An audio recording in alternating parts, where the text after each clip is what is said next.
تو این ویدیو میخوام لوبیای چیتی رو بهتون معرفی بکنم که ما ایرانی‌ها تو خیلی غذامون استفاده میکنیم، ولی اینجا من خودم مثلا اسمشون نمیدونستم و همیشه از این لوبیا استفاده میکردم که فکر میکردم این لوبیا چیتی هستش، چون شبیه همون لوبیا چیتی خودمون بود. بعد یه بار رفتم تو دیکشنری پیدا کردم اسمش رو و دیدم این دقیقا همون لوبیا چیتی هستش که ما تو ایران استفاده میکنیم، پینتو بینز هستش.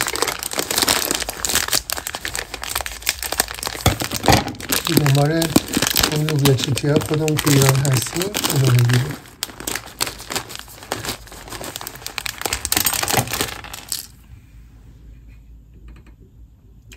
گفتم بهتون معرفی بکنم. اونایی که میخوان سنزبری خریدم، هر بسته نیم کیلویش رو 1 پوند و 20 پنس.